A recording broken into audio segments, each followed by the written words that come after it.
Vous êtes sur la radio de l'Espérance, 95.2 FM.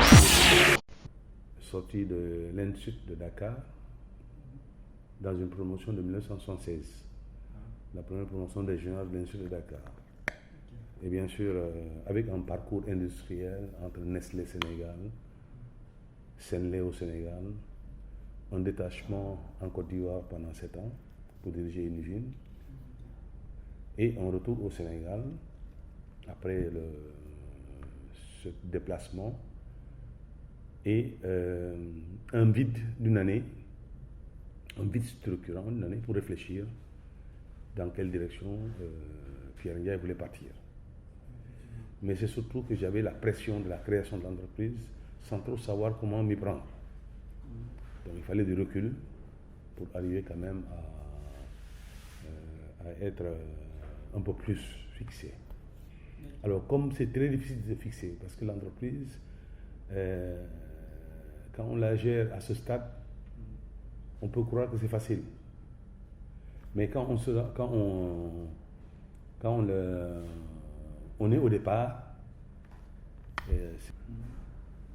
j'ai fait vraiment ce que j'appelle un peu une année sabbatique. Après 23 années de vie industrielle responsable, tout dans le lait.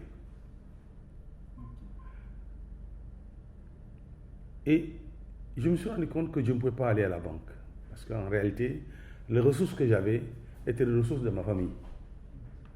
Et on ne pouvait pas se permettre d'aller les mettre toutes dedans. Et c'est pourquoi nous avons un accord parti avec la famille, ma femme et moi d'ailleurs, parce que les enfants étaient encore trop jeunes, décidé de démarrer une petite fabrication artisanale dans la cuisine de la maison. En fait, le lait caillé était fabriqué par nos artisans Peul. Et on savait très bien qu'à chaque fois qu'il y avait une manifestation de baptême, il y a 90% de risques qu'il y ait des contaminations à cause de la précarité de la préparation. Donc, il y avait un besoin à ce que ce soit à la naissance ou aux prières de décès d'une personne qui est décédée, le lait caillé était toujours là. Vous savez quand même que le lait caillé était tout le temps présent au Sénégal, mais sa prise en charge était précaire et aléatoire et aux quantités attendues très fortes, mais malheureusement restées à un niveau très bas. Donc on s'est transformé en Peul de quartier. Dans notre quartier d'ailleurs, on nous appelait le Peul du quartier. Et on faisait une fabrication de 50, 100, 150 kilos de yaourt par jour. Et je me plaisais à créer ce que j'appelais les cellules de consommateurs. C'est-à-dire j'avais un groupe, par exemple, cette société-là, je viens trouver une personne, je dis est-ce que tu peux nous représenter ici? Et la personne prenait les gens qui étaient intéressés à faire des achats groupés, qu'on appelait les cellules de consommateurs. Ça a permis de montrer que d'abord, le produit qu'on avait était tout à fait différent de l'offre locale, que ce soit dans les grands marchés structurés, que ce soit au niveau des foyers de vente directe, n'est-ce pas, des Peuls. On n'avait pas de marque, on avait des pots blancs, et comme le Peul, on vendait, et les gens étaient contents. Mais on savait qui était content. Nos ambitions étaient très limitées, et la famille ne souffrait pas parce qu'elle avait de l'argent pour vivre. Et se suffisait de ce qu'elle avait. Autant je vivais dans une maison de 1000 mètres sur 1000 mètres carrés en Côte d'Ivoire pendant 7 ans, autant j'ai accepté avec la famille d'aller retourner à Libercis dans une maison de 70 mètres carrés. Alors qu'on avait de l'argent pour aller payer comme les beaux Sénégalais aux Almadies, une belle location. Mais quand on a une belle location, on ne travaille plus. Comme on dit, quand on est trop bien habillé, on n'entre pas dans le champ. On reste à la maison. Nous avons donc décidé de façon humble de notre foi, de n'avoir honte de rien du tout et de faire un petit travail de cette nature-là. Mais l'engouement des gens à acheter nous a poussé jusqu'à aller à 300 kg de yaourt par jour à Liberté 6. Et bon, ayant quand même une petite maison de 70 mètres carrés pour loger autant de personnel, j'avais déjà commencé mes constructions ici dans mon domicile à Sikambao. Et bien avant la fin de la construction, la famille a déménagé pour me laisser l'atelier. Et la petite maison est devenue l'atelier, sur lequel, effectivement, je me plaisais même à y être pendant des jours, et à préparer. Ok, avec ma femme qui faisait la préparation. Je suivais technologiquement. Je mettais à niveau ma famille, parce qu'avant ça, ma femme ne savait pas faire un gramme de yaourt, ma fille encore moins. Donc j'ai mis à niveau la famille dans des petites fabrications où on ne cherchait pas de l'argent. À la limite, comme je dis, quand tu as de l'argent, tu ne cherches pas à faire des amis laitiers. Et chaque fois que je partais, j'achetais à Sandaga mes intrants, mon lait en poudre, mon sucre et autres là-dedans, que je pesais. Je ne voulais même pas m'acheter un sac de quoi que l'on soit. Je pesais, ce que je pesais, je le faisais le soir, et le lendemain matin, j'allais le vendre. Moi-même, avec ma voiture. Et les gens étaient, autant il y en a beaucoup qui étaient très contents, vraiment, de voir cette humilité développée, autant des amis à moi qui m'ont connu, dans mes responsabilités, que ce soit à Dakar ou en Côte d'Ivoire, étaient choqués, bassesse, comme ils l'appelaient, alors que j'ai la possibilité, effectivement, soit d'aller m'embaucher, soit dans... Mais ils n'ont pas supporté pendant très longtemps cette bassesse de l'individu. Et beaucoup m'ont cherché à me détourner de ma vision. J'avais cette vision, mais je ne la connaissais pas très bien. Mon chemin était encore obscur. Mais je voulais faire quelque chose. Vous voyez clair? Je ne voyais pas très clair. Je ne voyais pas uniquement, je ne voyais pas clair, je voulais faire quelque chose. Je voulais me démontrer quelque chose, après avoir fait plus de 20 ans en industrie employée, je voulais me montrer que j'étais capable de faire quelque chose pour ce pays-là. Mais je ne savais pas trop bien où et comment. Mais je savais déjà que tout ce que je faisais, au niveau que je faisais, était aimé par les gens et les gens attendaient. Je me rappelle très bien à la fête de Korité ou de Tabaski, ben les gens étaient dans le parking garé avec le véhicule, pendant que j'avais une cure de 300 kilos à faire. Et dès que ça sort, n'est-ce pas, chaud, ils n'attendaient même pas le refroidissement, je mettais dans les seaux de 5 kilos à chacun, et ils partaient. Et d'autres passaient une commande pour revenir plus tard. Parce que la cure d'une cycle de yaourt, le minimum, c'est 5 heures de temps. Mais le gars s'inscrit. Alors, quand vous êtes, et bien sûr, au fur et à mesure, mon esprit technologique, bien sûr, je n'achetais rien, je n'importais rien, je fabriquais ici. Avec les chaudronniers de la place, je fabriquais, j'ai dit, je veux ça. Tournez-moi, roulez-moi, coupez-moi ici, faites-moi un trou ici, faites-moi un trou là-bas.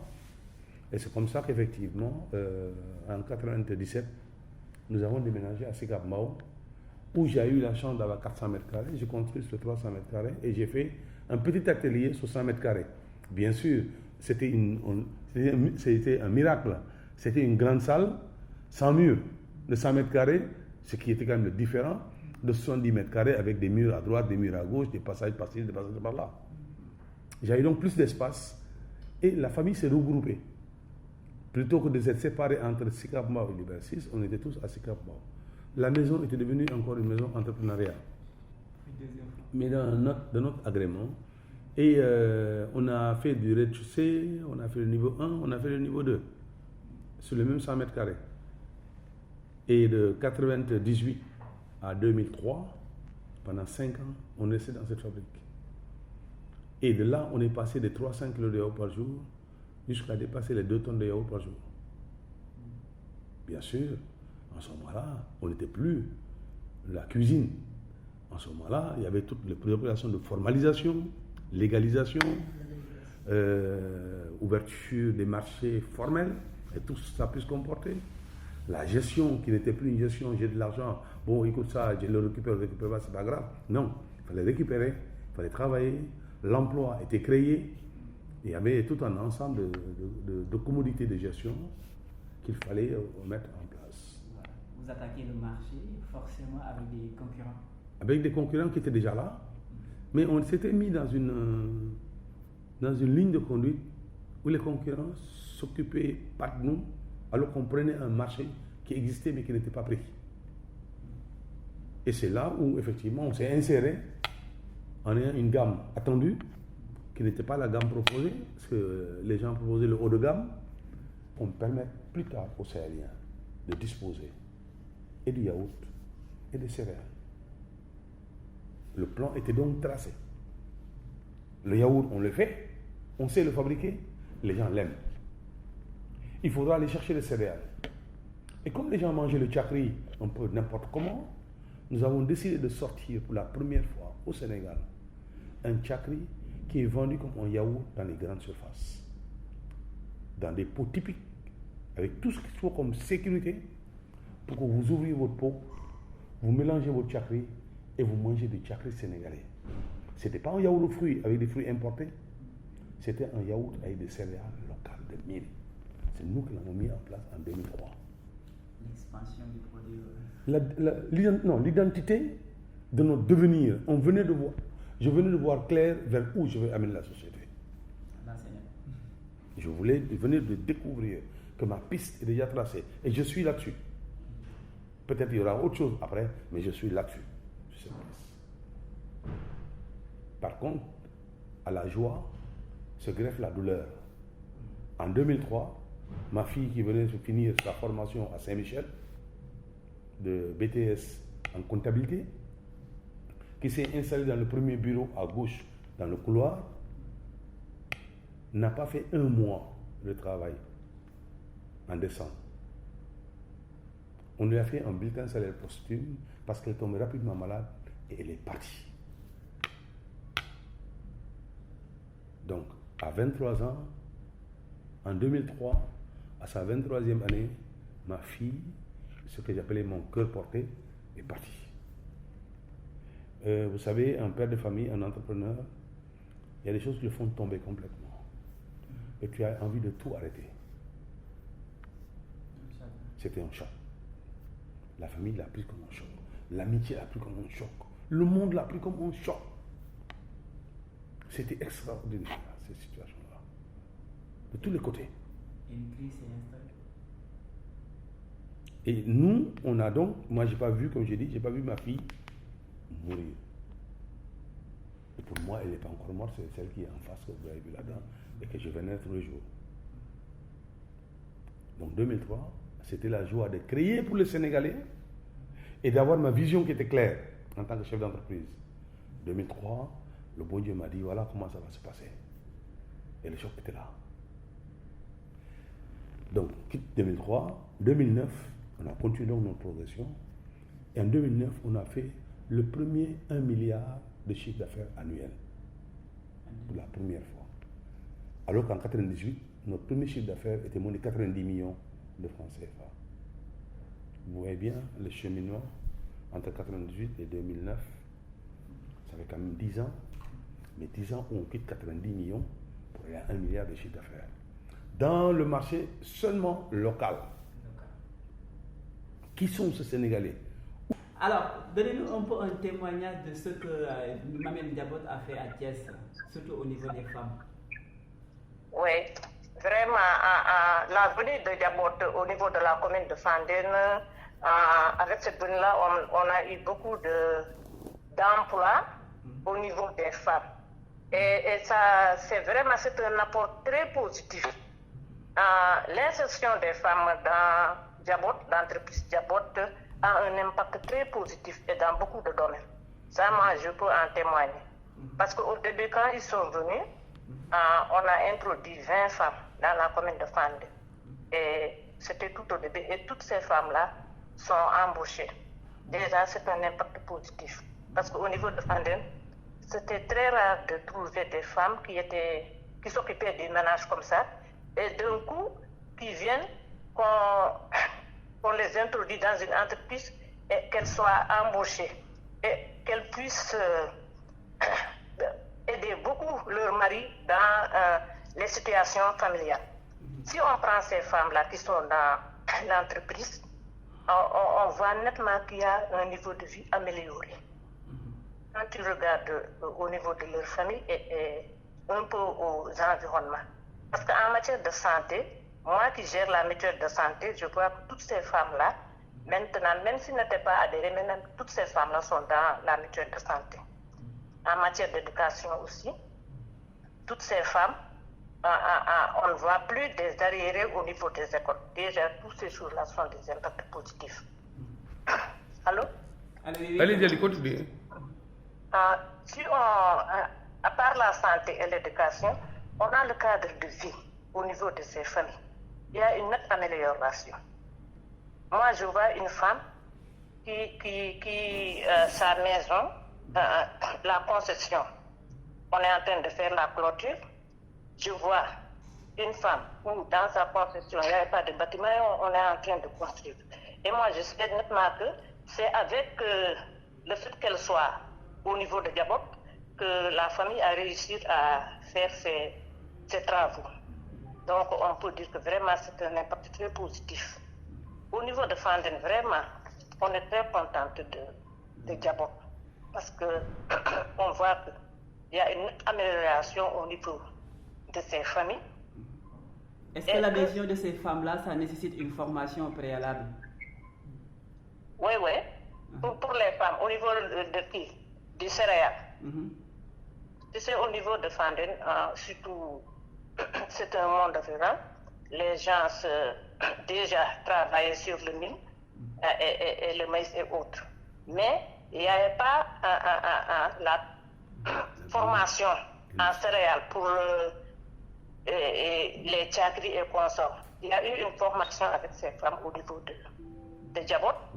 Elles savaient faire, mais il y a une nette amélioration sur le savoir-faire.